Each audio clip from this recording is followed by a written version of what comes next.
Libro, El príncipe que ha de venir. La maravillosa profecía de las 70 semanas de Daniel, con respecto al anticristo. Escrito por Sir Robert Anderson. Capítulo 4. La visión junto al río Ulai. Los tiempos de los gentiles, así es como Cristo mismo describió la era de la supremacía gentil. Los hombres han llegado a considerar la tierra como el propio dominio de ello, y se ofenden con el pensamiento de que Dios intervenga en sus asuntos.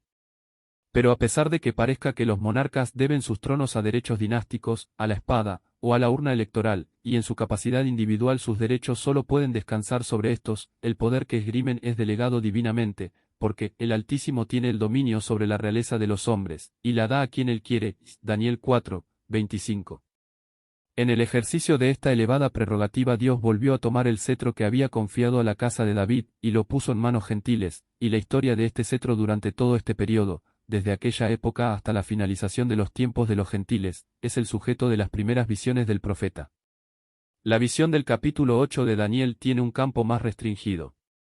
Trata solamente de los dos reinos que estaban representados en la sección central, o sea brazos y tronco, de la imagen del segundo capítulo. El imperio medo-persa, y la relativa superioridad de la nación más joven, quedan representados en la visión del carnero de dos cuernos, uno de los cuales era más alto, aunque el último en crecer. Y el surgimiento del imperio griego bajo Alejandro, seguido por su división entre sus cuatro sucesores, queda tipificado por un macho cabrío con un solo cuerno entre sus ojos, cuerno este que se quebró, dando lugar a cuatro cuernos que surgieron en su lugar. De uno de estos cuernos surgió un cuerno pequeño, representando a un rey que se haría infame como blasfemo de Dios y perseguidor de su pueblo. Que el curso de Antíoco Epífanes estuvo de una manera especial dentro del campo y del significado de esta profecía es algo indiscutido. Que su cumplimiento definitivo pertenezca a un tiempo futuro es cosa que, aunque no está generalmente admitida, está lo suficientemente clara. La prueba es doble. Primero, no puede por menos que reconocerse que sus detalles más notables permanecen completamente sin cumplir.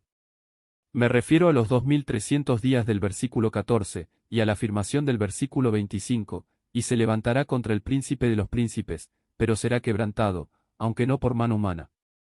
Y, segundo, se afirma expresamente aquí que los sucesos han de tener lugar al fin de la ira, Daniel 8, 19, que es la gran tribulación de los últimos días, Mateo 24, 21, tiempo de angustia, que debe preceder inmediatamente a la completa liberación de Judá. Es necesario recargar más el especial asunto de estas páginas con más consideraciones de este tipo. Por ahora, la investigación que nos concierne, la visión del carnero y del macho cabrío es importante principalmente como explicación de las visiones que la preceden. Lo que sigue es la visión del capítulo 8. Miré durante la visión y me vi yo en Susa, que es la plaza fuerte de la provincia de Ilam, vi, pues, en visión que me hallaba junto al río Ulai. Alcé los ojos y miré, y vi un carnero que estaba delante del río, tenía dos cuernos, y aunque ambos cuernos eran altos, uno era más alto que el otro, aunque el más alto había empezado a crecer después del otro. Vi que el carnero acometía con los cuernos contra el poniente, el norte y el sur, y que ninguna bestia podía resistirle, ni había quien escapase de su poder, y hacía conforme a su voluntad, y se engrandecía.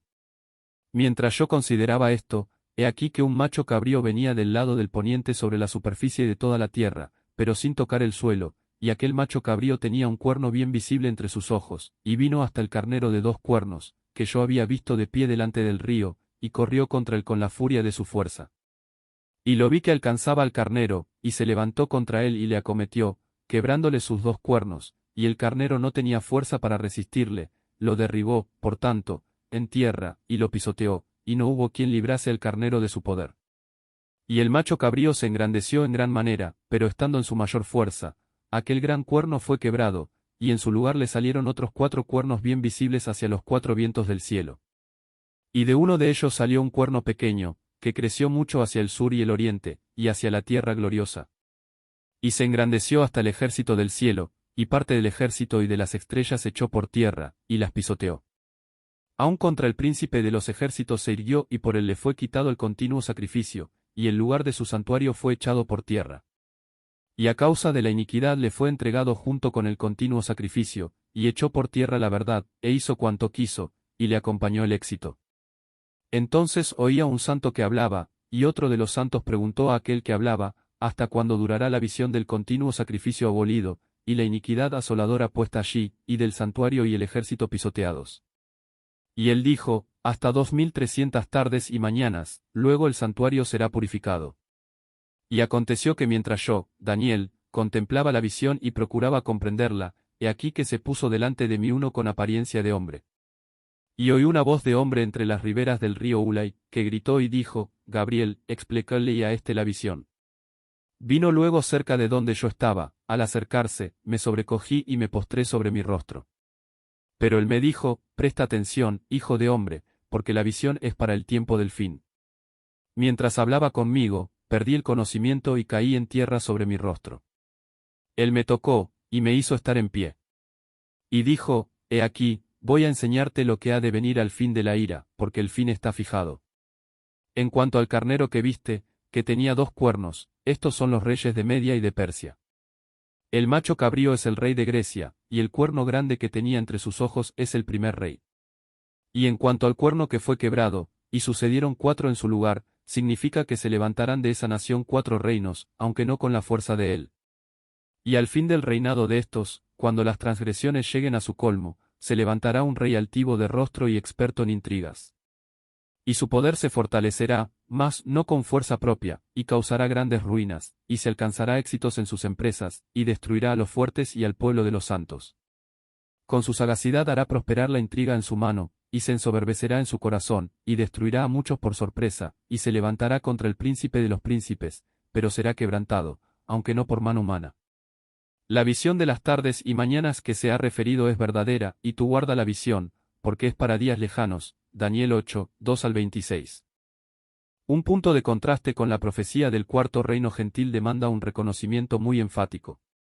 La visión del reino de Alejandro, seguido por la división de su imperio en 4, sugiere una rápida secuencia de eventos, y la historia de los 33 años que transcurrieron entre las batallas de Isos y de Ipsos comprenden el total cumplimiento de la profecía. Fue la batalla de Isos el año 333 a.C., no la victoria de Graníco el año anterior, lo que hizo de Alejandro el dueño de Palestina. La batalla definitiva, que marcó el fin del imperio persa, fue la de Arbela el año 331 a.C. Alejandro murió el 323 a.C., y la distribución definitiva de sus territorios fue entre sus 4 generales principales, seguida de la batalla de Ipsus el 301 a.C. En esta partición, la parte de Seleuco incluyó a Siria, el rey del norte, y Ptolomeo retuvo la tierra santa con Egipto, el rey del sur, pero más tarde Palestina fue conquistada y mantenida por los seleucidas. Casandro obtuvo Macedonia y Grecia, y Lisímaco se quedó con Tracia, partes de Bitinia, y los territorios entre esta y los de Menandro. Pero el surgimiento de 10 cuernos sobre la cuarta bestia en la visión del 7º capítulo parece tener lugar en un periodo tan breve como el del surgimiento de los 4 cuernos sobre el macho cabrío en el capítulo 8, mientras que es evidente en las páginas de la historia que esta división del imperio romano no ha tenido todavía lugar. Se pueden dar fechas definidas al surgimiento de los 3 primeros reinos de la profecía, y si se asigna la fecha de la batalla de Accio como la del principio de la época del monstruo híbrido que llenaba las escenas finales de la visión del profeta, y no se le puede asignar ninguna fecha más tardía, se sigue de ello que, al interpretar la profecía, podemos eliminar la historia del mundo desde la época de Augusto hasta la actualidad, sin perder la secuencia de la visión. O, en otras palabras, la percepción del profeta hacia el futuro pasó completamente por alto estos 19 siglos de nuestra era.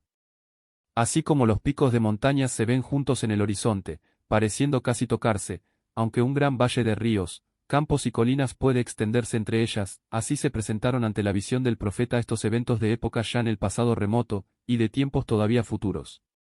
Y con el Nuevo Testamento en nuestras manos, traicionaría la realidad de una extraña y voluntaria ignorancia si pusiéramos en duda el deliberado designio que ha dejado este largo intervalo de nuestra era cristiana como un espacio en blanco en las profecías de Daniel.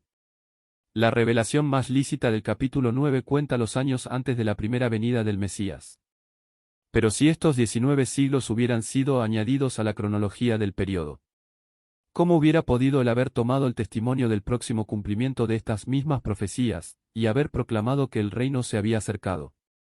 Aquel que conoce todos los corazones, conocía bien este asunto, pero es impío pensar que la proclamación no era genuina en el sentido más estricto y verdadero, y hubiera sido engañosa e incierta si la profecía hubiera predicho un largo intervalo de rechazo de Israel antes de que pudiera llevarse a cabo lo prometido. Es por ello que las dos venidas de Cristo parecen estar tan juntas en las Escrituras. Las corrientes superficiales de la responsabilidad y culpabilidad humanas no quedan afectadas por la presciencia y soberanía inmutables y subyacentes de Dios. La responsabilidad de ellos era real, y su culpabilidad era inexcusable, al haber rechazado a su largamente prometido Rey y Salvador. Ellos no eran víctimas de un hado inexorable que les arrastrase a su condenación, sino los agentes libres que habían utilizado de su libertad para crucificar al Señor de la Gloria. Su sangre sea sobre nosotros, y sobre nuestros hijos, fue el terrible e impío clamor ante el sitial de Pilato, y durante 18 siglos les ha caído encima este juicio, que llegará a su aterradora culminación en aquel tiempo de angustia, cual nunca lo hubo hasta entonces, desde que existen las naciones. Mateo 24, 21. Discutir lo que hubiera sido el curso de los eventos si los judíos hubieran aceptado a Cristo es una mera ligereza. Pero es legítimo inquirir cómo el judío creyente, inteligente en las profecías, hubiera esperado el reino, sabiendo que tenía que tener lugar primero la división del Imperio Romano en 10 partes y el surgimiento del cuerno pequeño. La dificultad desaparecerá si vemos cuán repentinamente se desmembró el imperio de Alejandro a su muerte.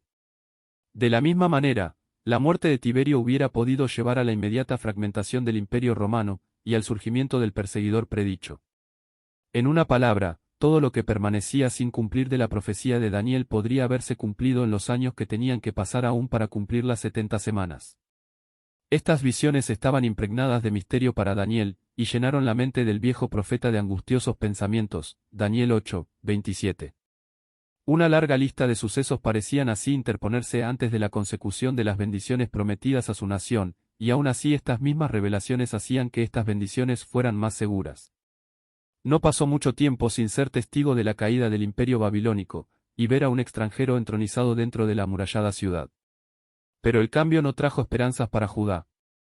Daniel fue desde luego restaurado al puesto de poder y de dignidad que había ejercido durante tanto tiempo bajo Nabucodonosor, pero no por ello dejó de ser un exilado. Su pueblo estaba en cautividad, su ciudad permanecía asolada, en ruinas, y su tierra era un desierto. Y el misterio solo quedó acrecentado cuando consideró la profecía de Jeremías, que fijaba en 70 años el tiempo dispuesto para las desolaciones de Jerusalén. Daniel 9, 2. Así, en oración y ruego, en ayuno, cilicio y cenizas, se presentó ante Dios, como príncipe de su pueblo, confesando su apostasía nacional, y orando por su restauración y perdón. ¿Y quién puede leer aquella plegaria sin conmoverse? Oh Señor, conforme a todos tus actos de justicia, apártese ahora tu ira y tu furor de sobre tu ciudad Jerusalén, tu santo monte, porque a causa de nuestros pecados, y por la maldad de nuestros padres, Jerusalén y tu pueblo son el oprobio de todos los que nos rodean. Ahora pues, Dios nuestro, escucha la oración de tu siervo, y sus ruegos, y haz que tu rostro resplandezca sobre tu santuario asolado, por amor de ti mismo, oh Señor. Inclina, oh Dios mío, tu oído, y escucha, abre tus ojos, y mira nuestras ruinas, y la ciudad sobre la cual es invocado tu nombre, porque no elevamos nuestros ruegos ante ti confiados en nuestras justicias, sino en tus grandes misericordias. Señor, escucha. Señor, perdona. Señor, presta atención y actúa. No tardes más, por amor de ti mismo, Dios mío. Porque tu nombre es invocado sobre tu ciudad y sobre tu pueblo. Daniel 9 y 16 al 19. Mientras que Daniel estaba así, hablando y orando, Gabriel, aquel mismo mensajero angélico que llevó el anuncio del nacimiento del Salvador en Belén, se le apareció una vez más. Daniel 9, 21, y, en respuesta a sus súplicas, dio al profeta la gran predicción de las 70 semanas. Si este episodio ha sido de bendición para tu vida, por favor, no dudes en dejarnos un comentario mencionando desde dónde nos escuchás, y cómo ha sido de bendición para ti. Los testimonios de nuestros seguidores nos sirven de aliento en soporte bíblico para seguir produciendo episodios como el que escuchaste. Que Dios te bendiga.